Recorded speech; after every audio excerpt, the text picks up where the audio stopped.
No hay mayor terror. No existe más siniestra pesadilla. Ser enterrado en vida es la peor de las torturas imaginables para el ser humano. Por desgracia, este ha sido el triste final de muchas personas. La sorpresa nos alcanza cuando verificamos legajos, documentos, pruebas de acontecimientos ocurridos muy cerca de nosotros. Casos de catalepsia en España. Ese tabú del que casi nunca se habla es nuestro siguiente reto. Cuando un célebre fotógrafo acudió a una aldea de Extremadura, que por cierto ahora, muchos años después, 50 años después, ha vuelto a sacar esas viejas planchas, se veía una de ellas en la Deleitosa, lo que se llamó velatorio español. Las mujeres enlutadas, los pañuelos, los llantos, el difunto de cuerpo presente, como se decía y se sigue diciendo. En el fondo, una forma muy hispana, muy profunda de hacer el ritual de conexión con el más allá, la despedida. En algunos momentos, no muchos, afortunadamente, ocurrió algo milagroso. ¿Os imagináis? Que en mitad del velatorio alguien moviese la mano, abriese un ojo. Algunos casos hay documentados de que comenzase a reír con risa histérica, mientras los demás estaban prácticamente llorando las plañideras. Eran casos de resurrección, catalepsia, muerte aparente. En su día hablábamos de las Morgenhausen, o lugares de almacenamiento de cadáveres. Pasaban varios días porque se comprobaba que hasta un 25% despertaban. Y hubo que modificar las leyes también en Alemania, volvemos a hablar de ese país, para que esto no ocurriese. ¿Cuándo muere realmente? ¿Cuándo ya no está el ser humano? Pasan muchas cosas. Ahora, y lo hemos contado en este programa, hay maniobras además para saber qué ocurre en esas horas. Pero este caso me extraña, nos llevaba, como decíamos, a Madrigal de las Altas Torres, cuna de Castilla de alguna forma. Allí hay un caso de una niña. Julio Corral, amigo, buenas noches. Hola, muy buenas noches. Viajamos a la provincia de Ávila, Julio, viajamos a una villa histórica además, sí. Madrigal de las Altas Torres, ¿no? Sí, una localidad, la verdad que merece ser visitada, tanto por la historia como por el lugar en sí. Desde luego es un sitio maravilloso y en el que desde luego me han atendido de una forma increíble. Oye, Julio, Madrigal, donde vio la luz, ni más ni menos que una de las reinas más importantes de España, donde vivió algún tiempo, Madrigal de las Altas Torres, donde ha habido además otros casos curiosos, pero tú te diriges allí, tú llegas hasta allí con una pista, con un dato, sí, con una historia. Cuéntanos. Con una pista y la verdad es que muy pequeña, precisamente aquí en Vitoria, que es donde yo vivo, me llegó una compañera de trabajo y me contó una historia sobre una señora que había vivido allí, en este pueblo, en Madrigal de las Altas Torres, que por lo visto había sufrido algún episodio de catalepsia, ¿no? Entonces, pues bueno, aprovechando unas pequeñas vacaciones que tuve hace un par de meses, dije, bueno, mejor ocasión imposible, me acerqué a Madrigal y estuve indagando un poco sobre este caso al que había llegado.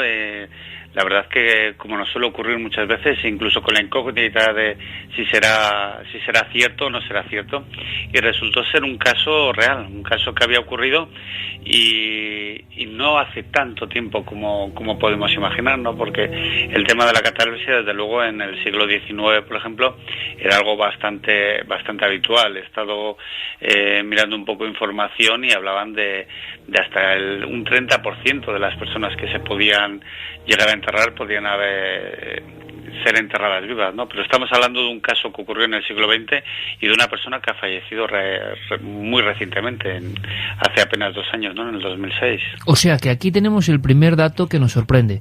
Cuando uno acude a ese corazón de Castilla en busca de una historia que tiene que ver con el enterramiento prematuro, sí, ve imágenes, como decíamos, decimonónicas, ¿no? Pero esto no es así. No. ¿Y cuál es la historia de esta mujer? ¿Qué sabemos de ella? ¿Realmente fue enterrada viva? ¿Qué afección tenía? Cuéntanos, Julio, estamos expectantes. Es curioso porque, aunque estamos hablando de un caso bastante reciente y del que probablemente toda la gente que haya de Madrigal escuchando a estas horas la radio, incluso gente de los alrededores, conocerá el caso, ¿no? Porque se la conoce como Goya la Muerta. Era una señora, se llamaba Gregoria Calvo, vivió allí, nació allí y es conocida en todos sitios, pero nos movemos también un poco en el tema de la leyenda, ¿no? Porque es algo que ocurrió cuando esta señora era niña. Entonces, pues bueno, hay incluso dudas de cuántas veces le ocurrió, porque no estamos hablando de que ocurriese una única vez, sino que era una afección que la tuvo que sufrir varias veces, con lo cual nos podemos imaginar, al menos yo me imagino, el pánico que podría tener esta señora a ser enterrada viva. Pero bueno, todo empieza siendo niña. Estamos hablando, pues bueno, de un pueblo en el que una niña fallece, desgraciadamente. Incluso se desplaza al lugar el médico de la zona y confirma que está muerta, ¿no? Y pues como es costumbre, y sobre todo en la zona de Castilla, pues bueno, se estaba velando el cadáver de esta niña en el domicilio familiar, y podemos imaginar la sorpresa cuando de repente se despierta en mitad del velatorio en una familia encima que probablemente no supiesen ni que podía existir eso que ahora llamamos catalepsia y del que prácticamente todos hemos oído hablar, sino simplemente su hija, que había fallecido, de repente pues resucitó, se levantó y pues como suelen hacer los niños, encima con una vitalidad terrible, ¿no? O sea que estamos hablando, Julio, primero de un tiempo reciente. Esta mujer falleció hace poco y entonces estamos hablando posiblemente de unas fechas mucho más próximas a nosotros de lo que pensamos. Segundo, una niña que llegan a hacerle el velatorio, están velándola, y me estoy imaginando ahora mismo el típico velatorio castellano, ¿no? Y que en ese ataúd, imagino, en ese lugar donde, o a veces incluso en la propia cama, no sé si tienes datos, de repente despierta. Esto imagino que provocó un impacto en el pueblo sin precedentes. Desde luego, porque si no recuerdo mal, porque estuve hablando con una de las hermanas que todavía vive allí, por aquel entonces era la hija única de la familia. La verdad es que la mortalidad en aquellas épocas, pues bueno, la mortalidad infantil desde luego era bastante habitual, pero bueno, para cualquier familia desde luego el sufrimiento por la muerte de la hija única pues sería terrible. Y fue eso, en el mismo domicilio en el que se levantó. Pero es que esto se repitió en varias ocasiones. ¿Varias ocasiones? Sí, ahí es donde estamos, ya tenemos que jugar un poco, porque no hay datos ciertos, no he conseguido, al menos de momento, localizar documentación, ni siquiera por parte de la familia, de en cuántas ocasiones ocurrió. Depende con quién se hable. Desde luego las personas que más saben del tema es la gente más mayor del pueblo. He encontrado con gente que me ha dicho que aparte de esta ocasión que os acabo de contar, hubo otras 2 veces más, y que es gente que me decía que ocurrió incluso en 4 ocasiones más, ¿no? Y nunca se llegó a lo que es el enterramiento prematuro, sino que fue siempre en el velatorio. En este caso, en el caso de Goya no, pero sí que hubo casos en Madrigal, de los que si quieres luego podemos hablar. Pero afortunadamente en este caso, aunque estuvieron a punto de enterrarla, hay uno de los señores con los que estuve hablando, me hablaba de que incluso estaba ya el ataúd cerrado y que se la oyó dentro, ¿no? Pero realmente ella no llegó, afortunadamente no llegó a ser enterrada viva, ser enterrada viva. Y afortunadamente pues vivió muchísimos años, incluso llegó a sobrevivir a 2 matrimonios, a un cáncer de pecho, y falleció eso hace apenas un par de años, y sí que manteniendo un poco el cuidado de no hubiese vuelto a ocurrir, pues parece que desde luego el periodo ese de espera, el ver al cadáver se alargó un poquito más en su caso, porque bueno, en el fondo toda la gente todavía tenía un poco miedo de que realmente en esta última ocasión también pudiese haber sufrido un caso de catalepsia. O sea que llegó un punto con Goya que la gente de ese pueblo de Madrigal hacía unos velatorios más largos por si ocurría ese milagro. Y sería bueno, además, esta noche, saber si gente de Madrigal conoce la historia, tiene más datos, porque nos parece algo de una fuerza antropológica increíble. ¿Se sabe algo, Julio, sobre qué afección tenía? ¿Qué le hacía caer en esa especie de trance o de catalepsia? ¿Era en sí catalepsia provocada por algo?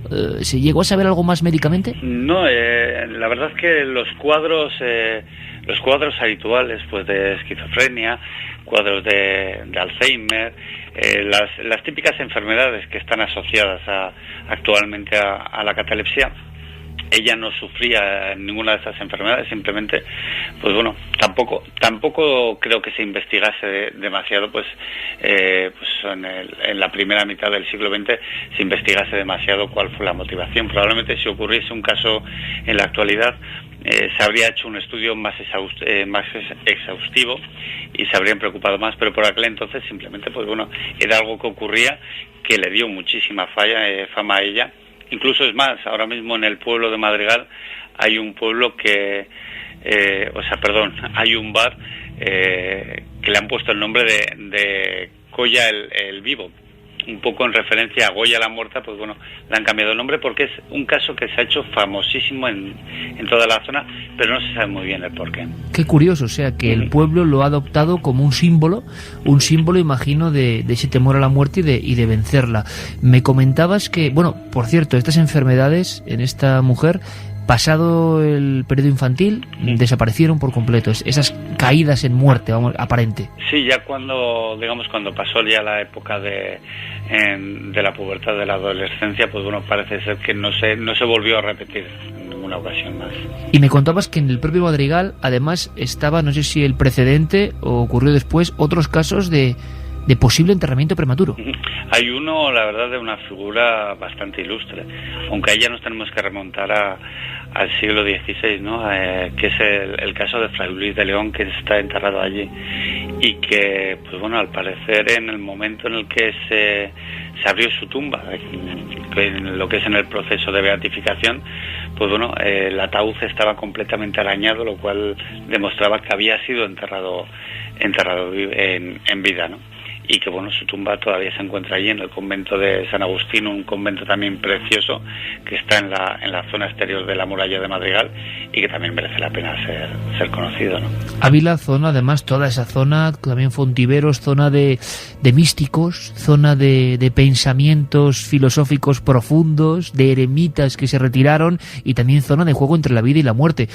Es apasionante que todavía en nuestro país haya este tipo de historias, ocurran. No hay que irse a los cementerios macabros del Reino Unido, donde nos han llegado estas historias a nivel cinematográfico, sino saber que realmente en España, aquí, muy cerca, en el corazón de la península, hemos tenido casos apasionantes. Si cabe, más dramáticos, ¿no? Por el hecho de estar protagonizados por una niña de poca edad que estuvo a punto de ser enterrada en varias ocasiones. La historia la trae nuestro querido amigo Julio Corral, y desde luego seguiremos indagando, investigando, e intentaremos recopilar muchos más datos para una historia que es leyenda y que al parecer tiene gran parte de realidad. Julio, como siempre, un placer, amigo. El placer ha sido mío, desde luego. Feliz 2009, compañero, y en el próximo año que sigamos investigando mucho y también como siempre. Esperemos que tengamos ocasión de volver a hablar. Un fuerte abrazo. Un abrazo, hasta luego. Cuéntanos algo desde el otro lado. SMS al 7640. Escribe la palabra Milenio, espacio y lo que nos quieras contar. Comentaristas de Milenio 3. Siempre al otro lado.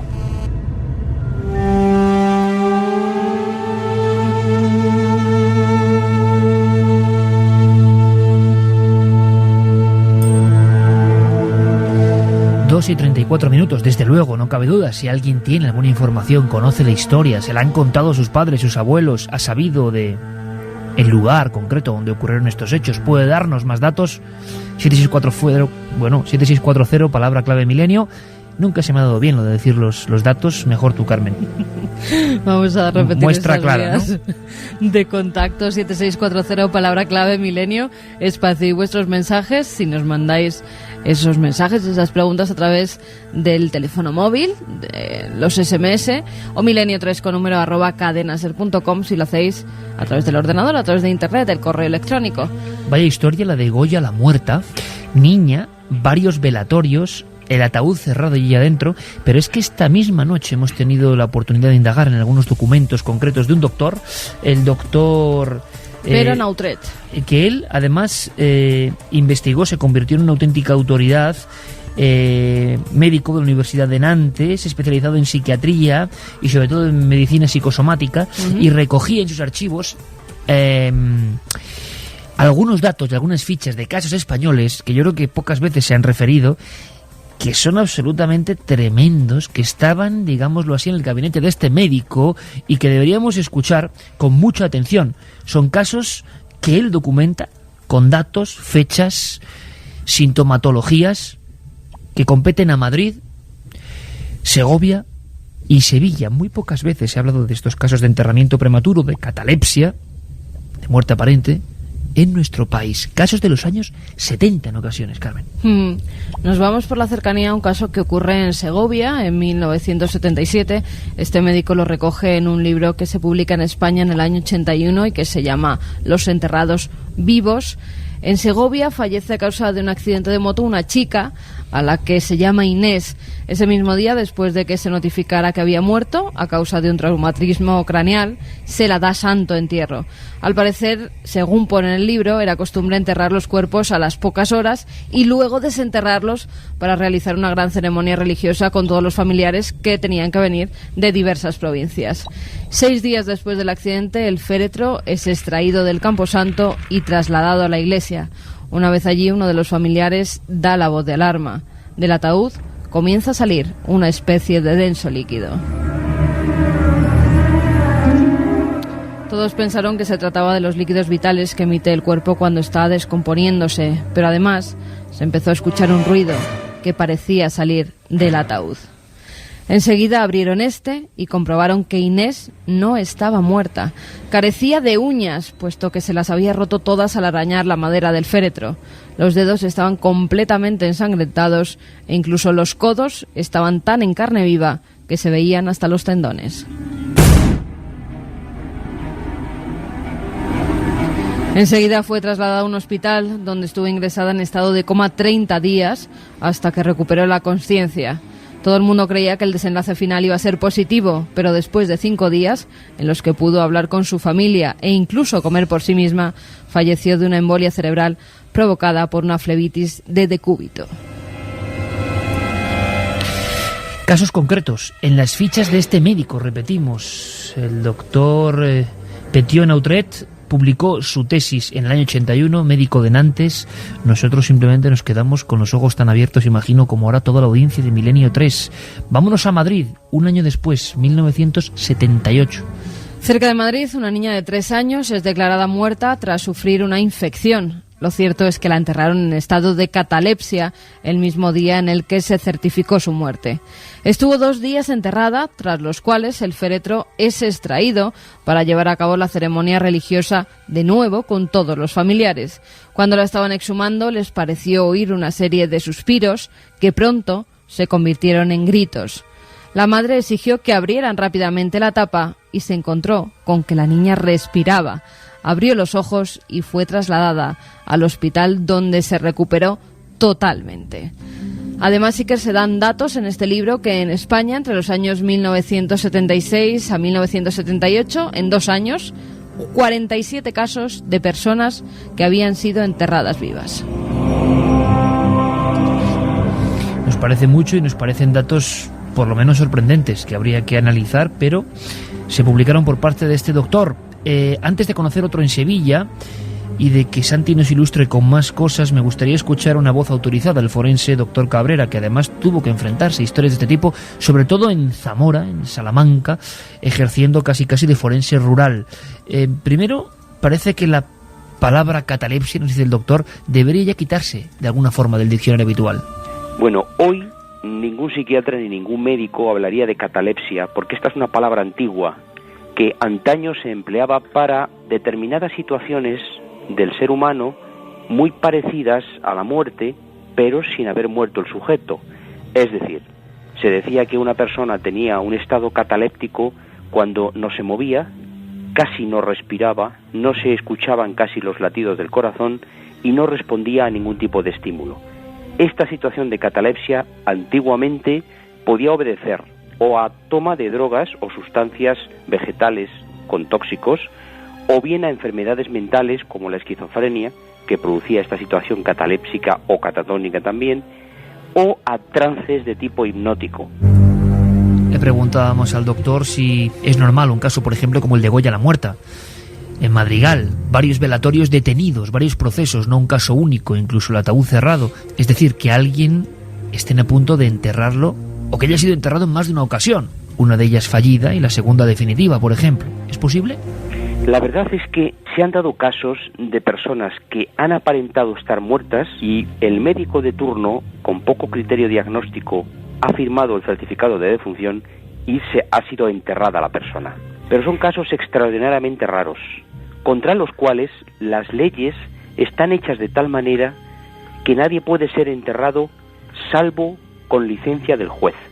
Y el juez solo expide la licencia de enterramiento cuando tiene un certificado de defunción, sin duda alguna. Entonces, es difícil, se han dado algunos casos, sobre todo un caso muy sonado fue aquel en que se dio por muerto a una persona en el hospital y pasó a las cámaras frigoríficas del hospital, y cuando iban a retirarla de las cámaras frigoríficas, la persona estaba viva. Fue una circunstancia que, por cierto, le costó al hospital ir a los tribunales. ¿Qué pasaba hace 100 años en España? ¿Había cambiado mucho la situación? Es decir, hace un siglo, ¿sí era más habitual? ¿Ocurrían estos casos? Realmente, antaño, y estamos hablando de casi 100 años hacia atrás, porque son 100 años mínimos los que hay que dar en el reloj del tiempo para ver estos casos extraños en los cuales se daba por muerto a alguien, se le enterraba y después, al ser desenterrado para cualquier otra cuestión, se observaba que había peleado dentro de la caja porque realmente no estaba muerto. Esto generaba una leyenda urbana y un miedo tremendo a que todo el mundo quisiera tener la certeza de que estaba muerto al ser enterrado. Y esto a su vez generó un montón de mecanismos que se empleaban en los cementerios para decidir, digamos, si una persona no estaba muerta del todo en su ataúd. Pero esto, la verdad es que se remonta a la noche de los tiempos, Es una circunstancia que se generó pues 100 años para atrás, porque de 100 años adelante, a partir del siglo XX, principios del XX, es casi imposible que un médico no determinara que a la persona había fallecido, sobre todo por los signos ciertos de muerte, es decir, rigidez, frialdad y después el livor mortis, las manchas de la muerte. Sin embargo, parece ser que hay alguna duda en algún caso, luego nos va a contar el doctor Cabrera. Santi apuntando en su libreta algunos detalles. Desde luego, Santi, esto no es solo propio de la visión de la literatura romántica. Hay quien argumenta que el gran miedo a ser enterrado vivo en España y en otras partes se recogía en folletines, en prensa, en libros, en papeles volanderos y calaba en la gente, claro, sin cultura y sin conocimiento, y había toda una serie de instrumentales para avisar. Muchos piensan que era esa literatura la culpable y que no había un fenómeno real. Los datos parece que dicen todo lo contrario, y creo que hay sorpresas porque mucha gente nos está contando casos e historias ahora mismo en vivo en el 7640. Hombre, la literatura realmente lo que hacía era reflejar un estado real de ánimo. En la época entre 1870 y 1910 aproximadamente, fue un miedo muy real que barrió Europa. Decías la literatura, yo creo que tengo delante un poema de un escritor británico, Percy Russell, que es muy cortito y muy explicativo de lo que se sentía. Decía: morir es natural, pero la muerte en vida, la de los que despiertan a la conciencia, aunque solo sea un momento, hay, o menos, para encontrar un ataúd sofocando su último aliento, supera cualquier otro horror. Eso narra muy bien lo que se sentía en esa época. Pero había casos reales. Yo creo que y te acordarás perfectamente, la historia más atroz que he contado en el plató de Cuarto Milenio es posiblemente la de aquella muchacha de la alta burguesía madrileña que un buen día fue exhumada años después y había sido enterrada embarazada. Y en aquel ataúd se encontraron 2 esqueletos en extrañas posiciones. Se encontró un esqueleto femenino y otro de un bebé, de un niño pequeño. Por la posición, por las marcas en el ataúd, por toda la sintomatología clásica, la historia terrible que vieron aquellos sepultureros perfectamente escrita en aquellas pruebas fue que aquella joven había sufrido un enterramiento prematuro, pero no solo eso. Yo creo que a ese horror máximo se le había dado un plus de más horror todavía, porque había dado a luz dentro de ese ataúd y supongo que habría sido testigo de su propia agonía y de la agonía de su hijo recién nacido.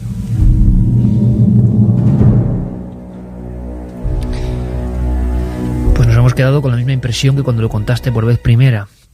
Y son casos que se han documentado, que están ahí y que ningún guionista, yo creo, puede imaginar algo tan horrible como el destino, por ejemplo, no solo de esa madre, sino de esa criatura, ¿no?, que ha existido y que lo único que vio fue oscuridad y palpó las paredes del ataúd, su cárcel, ¿no?, antes de ver la luz. Nunca vio la luz realmente. No se puede decir eso de dar a luz en este caso. En este caso, efectivamente, no. Están llegando más casos, Carmen, pero si quieres terminamos con esta triada terrible, hay que decirlo, pero que, bueno, hemos querido investigar porque es que no se toca este tema nunca en España. Sí, cuando se habla de otros lugares. El doctor Petiot tiene otro caso en Sevilla. Volvemos al año 1977. Juan es atropellado por un autobús en plena ciudad de Sevilla. Se certifica su muerte a causa de una hemorragia interna provocada por las heridas del bazo y del páncreas. Durante 5 días permanece en el depósito de cadáveres en una de las neveras a una temperatura de entre 6 y 7 grados bajo cero. Después la familia pide que le trasladen a su pueblo natal, donde es expuesto ante sus seres queridos más de mediodía. Lo lavan y afeitan, después es vestido con el traje de la boda y ante él desfilan familiares y amigos. A primera hora de la mañana llegan los servicios fúnebres. Lo tenían que introducir en un ataúd de encina y dejar el féretro que la compañía de pompas fúnebres le había dejado para trasladarlo desde Sevilla.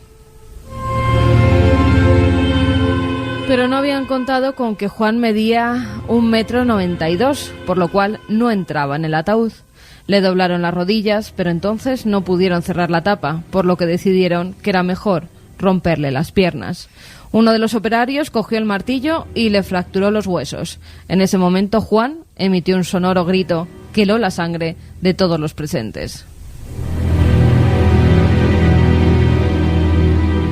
Lo peor de todo esto es que Juan se había enterado de todo desde que salió de la cámara frigorífica.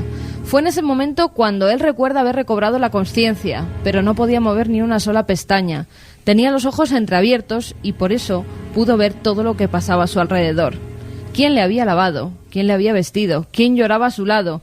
¿Cómo su esposa e hijos se repartían los bienes con el cuerpo presente? Sabía que le iban a enterrar y desconocía qué hacer para que se dieran cuenta de que estaba vivo. Despertó y lo primero que pidió fue agua. El doctor Cabrera todavía tenía un dato más, un dato que sí que es verdad que es inquietante, que no hay que dar miedo, porque la ciencia es, en este caso podemos decir, casi infalible. Pero bueno, nos lo ha contado y nosotros os lo contamos. En los últimos años, en la medicina moderna, está por sentado que no es posible equivocarse a la hora de que alguien haya fallecido. Otra cuestión muy distinta es que hay legislaciones ahora muy avanzadas para el tema de los trasplantes de órganos que exigen únicamente el electroencefalograma plano para determinar la muerte. Es decir, una persona muere legalmente cuando su cerebro está muerto. Sin embargo, el corazón sigue latiendo, lo cual, dicho así, suena un poco extraño, pero es la realidad. Es decir, las leyes modernas permiten a la medicina extraer órganos, por ejemplo, en cuerpos cuyo cerebro ha muerto definitivamente porque ha dado silencio eléctrico durante más de 6 horas, y eso es la muerte legal, y sin embargo, pulmones y corazón siguen funcionando. Pero es prácticamente una leyenda urbana hoy que alguien pueda ser enterrado si no está muerto, definitivamente muerto. 2:49 minutos. Nosotros aquí en directo, en la nave del misterio, Espero que estéis pasando unos buenos días festivos, si es posible, porque nosotros aquí estamos pasándolo bien, aunque en esta ocasión un poco con la carne de gallina, para qué vamos a mentiros. Santi, muchas leyendas urbanas precisamente con todo el tema de los trasplantes, de la muerte, y que utilizan ese umbral. Como en todo, nos damos cuenta de que habitualmente se sabe menos de lo que se dice, incluso lo que creemos como comunidad que se sabe bastante poco. Y cuando hay espacios oscuros, por ejemplo, cuando uno de verdad ya no está o sigue estando, ahí se genera un caldo de cultivo ideal para leyendas urbanas que tienden a asustar a la gente y que por eso se propagan. Pues sí, efectivamente, algo que ha formado parte de la leyenda sin urbana durante siglos, pues imagínate que es un miedo que sigue latente y que efectivamente ha generado decenas de leyendas.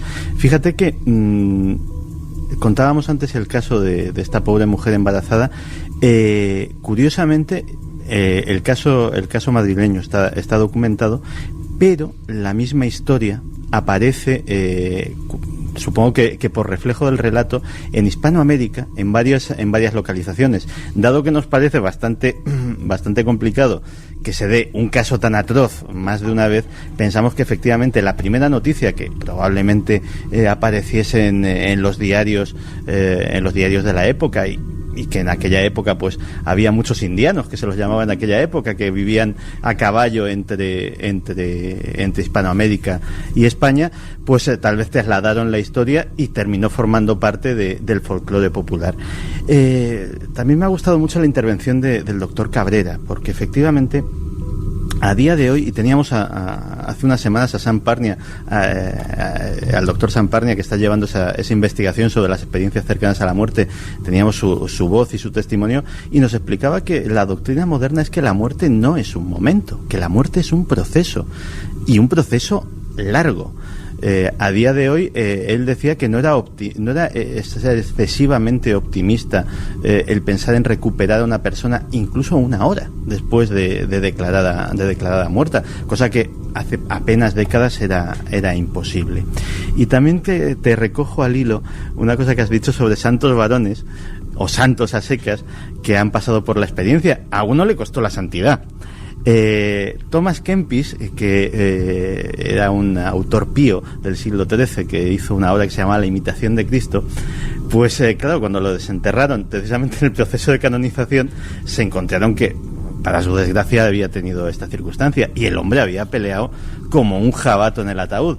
Pues eso le costó no ser santo, porque no había tenido la suficiente resignación cristiana como para aceptar su atroz destino, y por tanto pues no le parecía muy santo a la Iglesia. Peor le fue en el siglo VI a un monje de Santa Columba, que era una orden que había en Escocia, que se llamaba Adrán, y también sufrió un enterramiento prematuro, pero tuvo la suerte de ser rescatado por sus compañeros. El problema es que les contó lo que había visto, y lo que había visto, que bien podía ser una experiencia cercana a la muerte, o un delirio, o una pesadilla, o vaya usted a saber que no encajaba muy bien con el canon de la Iglesia en aquella época, con lo cual con las mismas cogieron y lo quemaron por hereje al día siguiente. Hubo todo un sistema o sistemas para intentar averiguar cuándo se producía ese momento exacto, que todavía la ciencia del año 2008-2009 no logra identificar en precisión, como todos quisiéramos, ¿no? Bueno, pues ese ingenio de saber cuándo llega la parca se ha llevado a buen propósito o a mal propósito con muy diferentes elementos. Incluso había esos hospitales de muertos donde durante varios días en las salas dejaban los cadáveres por si acaso, se despertaban, se levantaban. También estaba la prueba del doctor Icard, se llamó así porque la realizó precisamente este médico. Era una inyección intravenosa de fluoresceína, un producto químico que produce una coloración amarillo verdosa muy característica de las conjuntivas del ojo en el sujeto que aún vive. Si vivía, se ponía ese color amarillo verdoso. Era una de las pruebas. También en la antigüedad se utilizaba ese espejo para ver si todavía seguía saliendo aliento. Si se ponía nebuloso, es que salía algo de aliento y la persona estaba viva. Otra de las pruebas, arteriotomía radial. Esta era, la verdad, muy bruta. Una práctica que consiste en seccionar una arteria de la muñeca, lo que verifica el paro de la circulación. El test del éter. Se inyectan 2 centímetros cúbicos de éter en la epidermis. Si un chorrito de éter vaporizado emerge del agujero donde se ha realizado el pinchazo, es que la persona está viva. Si no sale éter cuando es retirada la aguja, es que está muerto. Y luego hay también personas que fueron enterradas vivas y que hicieron un ataúd por si acaso se enterraba viva una persona. Es una patente francesa, un ataúd en el que se puede sobrevivir en caso de ser enterrado vivo. Está acolchado, es 1/3 más largo y más alto de lo habitual, con lo cual si es enterrado se despierta, pues puede girarse e incluso sentarse un poco encorvado. Tiene un cubo higiénico parecido al de las caravanas para realizar sus necesidades, botellas de aire comprimido para regenerar la atmósfera y orificios para evacuar el gas carbónico. Tiene un ventilador, una botella de agua, alimentos vitamínicos, somníferos y una batería que le permite que haya iluminación. Un aparato emisor de ondas cortas que le permite contactar con la policía e incluso con radioaficionados. Aunque imagínate, si eres un radioaficionado y recibes una llamada desde la tumba, pues no te lo vas a creer. Además, fuera tiene una antena, un tubo que le permite chillar, como bien decías antes, Iker, tiene una señal luminosa y sonora, también una campanilla que se puede accionar desde dentro. ¿Quién lo inventó? Un francés, Angelo Ais. Fue enterrado vivo después de una crisis cardíaca. Durante 2 días permaneció en el depósito de cadáveres y después enterrado bajo tierra. Se despierta a las pocas horas y da la casualidad que una mujer estaba rezando en una tumba cercana y oyó sus gritos. Desde entonces estaba obsesionado con que se pudiera enterrar a las personas vivas y creó ese ataúd. Y se habló mucho de unos ataúdes que al parecer habían danzado. Yo no sé si en titulares podemos contar esta historia, Santi. ¿Qué pasó con esta historia realmente? En las viejas enciclopedias del misterio te venían siempre 2 gráficos, lo estoy viendo ahora mismo, de unos ataúdes dentro de una especie de panteón, y después es como la fotografía antes y después, completamente cambiados y movidos. Muchas hipótesis, pero se habló de catalepsia también. Se habló de catalepsia, se habló de vudú. Estábamos en las Islas Barbados, en la época en que era colonia británica. Y siendo muy breve, porque la historia es compleja y larga, imaginemos un panteón familiar de una familia prominente de la colonia británica de Barbados. Y allí se van, lógicamente, ese panteón es para, digámoslo así, una sala con una losa que lo cierra, pero para varios ataúdes, y van descubriendo que cada vez que van a enterrar a un nuevo miembro de la familia, los ataúdes no están en la misma posición que los han dejado. Eso llega hasta tal punto que el gobernador de Barbados inicia una investigación que incluye cubrir el suelo con arena fina. Se pensaban que podía haber filtraciones de agua. Se pensó en filtraciones de agua, en ladrones de tumbas, en la venganza de los nativos o de los esclavos hacia sus antiguos patronos, intentando profanar esa tumba. Lógicamente también se pensó en catalepsia, se pensó en 1000 posibilidades. Lo cierto es que los ataúdes siguieron, los llamaban los ataúdes danzantes, siguieron danzando, y en aquel suelo no quedó más marca que precisamente la dejada por el movimiento de los ataúdes. Y tanto es así que a día de hoy el panteón no existe, pero en el sitio donde estaba todavía se puede encontrar una lápida, una losa de mármol en la cual se cuenta toda la historia en recuerdo de algo que conmocionó a aquella comunidad. Vamos con más casos. Otro amigo nos dice que en España un 30% de los sepultados en panteones sufrían de catalepsia en el siglo XIX. 30%, solamente en panteones. También nos dice que en Puerto Rico hubo un caso en el cual una persona de no muy corta edad sufrió un aparente ataque de catalepsia. Cuando la fueron a sepultar, pasaron por un río. El féretro se mojó y la persona gritó. La escucharon y la sacaron. Cuidado, que ataques de catalepsia no hay. Puede ser estado de catalepsia, es un estado catatónico, de muerte aparente o muerte cerebral, pero uno no le da un ataque de catalepsia, es el estado en el que se queda el cuerpo. El ataque puede ser un infarto, puede ser... Ahí me estaba acordando, cuando has mencionado la Inglaterra victoriana. En la Inglaterra victoriana había una cosa que se mezclaba con esta historia, que es apasionante y que también ha generado muchas leyendas urbanas, pero hay un caso con nombres y apellidos, que es, lógicamente, la catalepsia y los ladrones de tumbas, que eran... Es que estaba pensando eso, Santi, es que en los cementerios de esa época se concentran los 2 terrores, los que merodean el cementerio, que tela lo que llevan encima ladrones de tumbas, y lo que pasaba dentro de las tumbas. Pues imagínate lo que les sucedió a los ladrones de tumbas que fueron a profanar la sepultura de Marjorie Halcrow en Escocia, y que en el momento en que están intentando, porque no salía de ninguna manera, arrancarle la alianza del dedo, la buena de Marjorie se despierta, les da un sopapo, les da el susto de su vida, y Marjorie no solamente sobrevivió a su primer entierro, sino que dio a luz y crió 2 hijos más a partir de ese momento. O sea, que eso que yo creo que ha sido hasta de relatos de terror, del muerto que persigue después de haber sido profanada su tumba a los que le han robado un objeto valioso de ella, pues eso sucedió en realidad, y no quiero imaginar, bien merecido se lo tenía, el espanto de aquel ladrón de tumbas cuando, por primera vez en su carrera, el muerto se le reveló. Había una historia que era la del carcelero, o más que carcelero, vigilante de una zona de la cárcel donde se enterraban los presos. Hay un grabado de la Alemania del siglo XVIII que es célebre dentro de lo que cabe, que es que muere el carcelero por el impacto de que se despierta un muerto, rompe incluso con... Claro, eran a veces ejecutados o muertos en la cárcel y los envoltorios de madera no eran de la mejor madera. El hombre despertó, era un hombre fornido, golpeó, rompió el ataúd, lo vio el hombre que estaba ahí de sereno o de vigilante, y el que murió fue el del impacto, ¿no? Y después se contó la historia en un grabado muy célebre que recorrió toda Europa. Bueno, esa historia de que al pasar por el río ha generado una canción llamada El río sana al muerto. El río sana al muerto. Sí, fíjate, qué curioso. También Isa nos dice: a la familia de mi abuelo le dicen los vivos, porque a su padre lo dieron por muerto en plena guerra por tuberculosis y lo echaron al carro, en un pueblo de Murcia. Y despertó entre los llamado muertos. Algezares, y cuando fueron a echarlo a la fosa común despertó.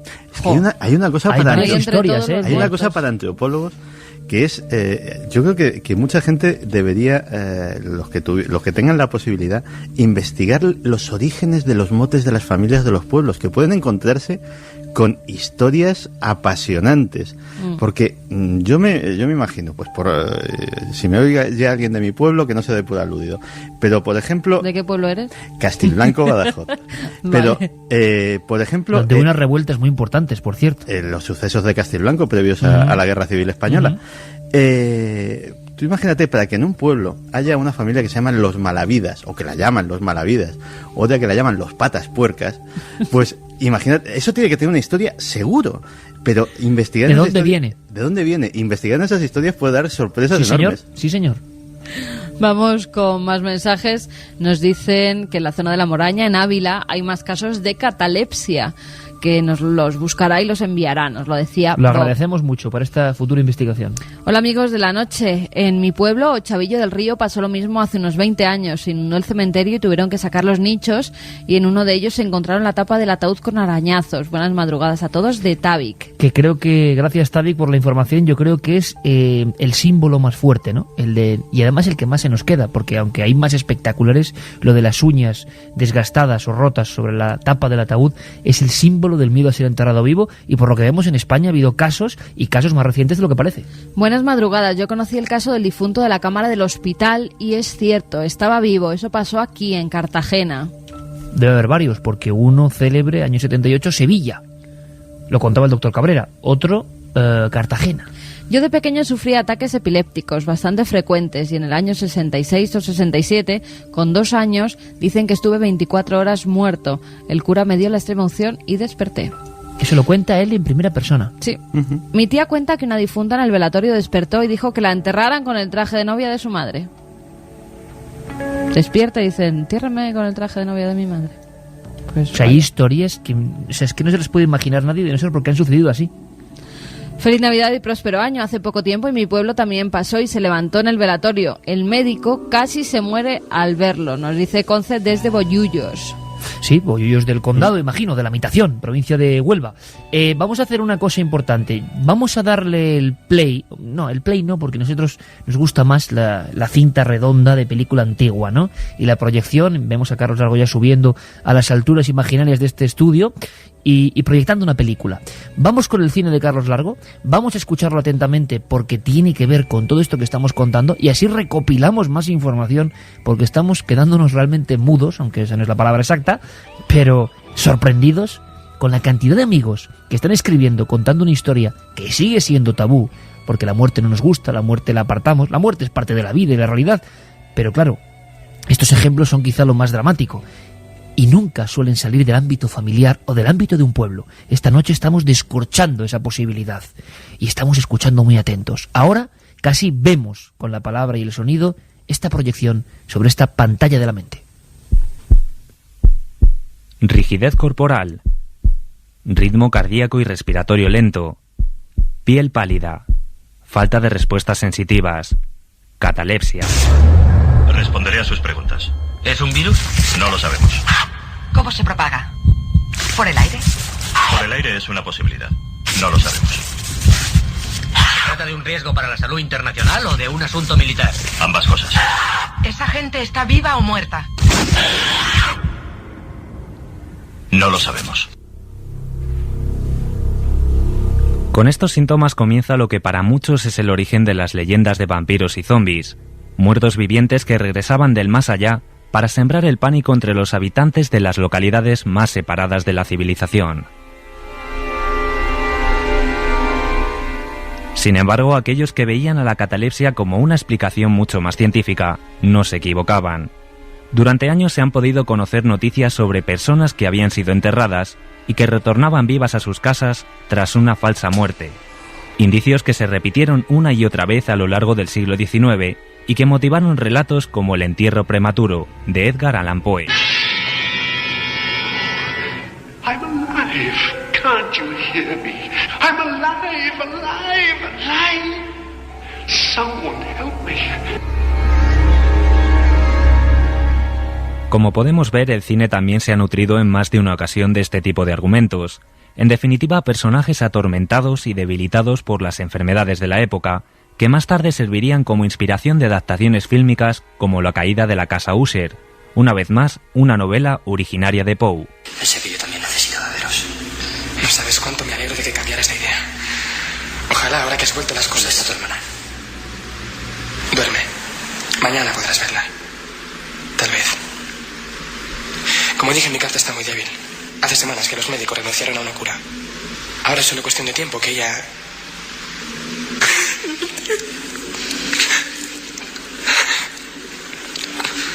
Todavía no me puedo hacer a la idea de que mi hermana se muera.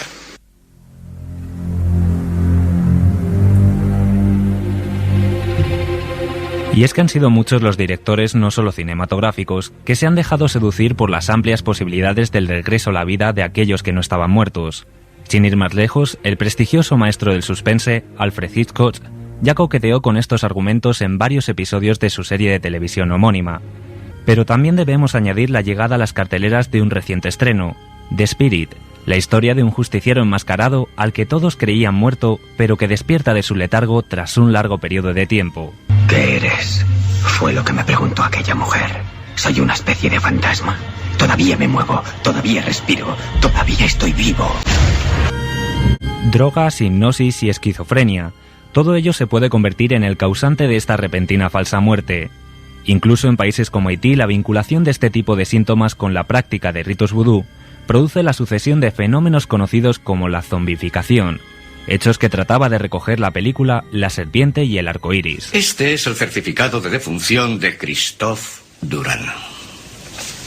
Y este, el informe médico. Al señor Durand no se le apreciaba el pulso, ni latidos cardíacos, ni respiraba, ni mostraba dilatación de la pupila, ni impulsos cerebrales, ni respondía al dolor. Y fue enterrado. Lo metieron en un ataúd y lo enterraron. La fecha del certificado de defunción es de hace 7 años. Esta fotografía se la tomaron hace una semana en una clínica de Puerto Príncipe, Haití. ¿Este hombre es Christophe Durand? El mismo. Y lleno de vida. Y por último nos despedimos con uno de los últimos éxitos de terror en la taquilla, la película Saw, que con todo tipo de macabros juegos supo sacar provecho del miedo de los espectadores ante la posibilidad de poder ser enterrados vivos. Una lucha constante entre las fuerzas del bien y del mal, en la que una vez más la angustia y la tensión estaban más que aseguradas. Hola, Adam. Dr. Gordon, van a intervenir en un juego. El asesino del puzzle intenta pasar por el alambre de espino. Técnicamente él no es un asesino. Nunca mató a nadie. Dr. Gordon, su objetivo en este juego es matar a Adam. Si no lo hace, Diana morirá.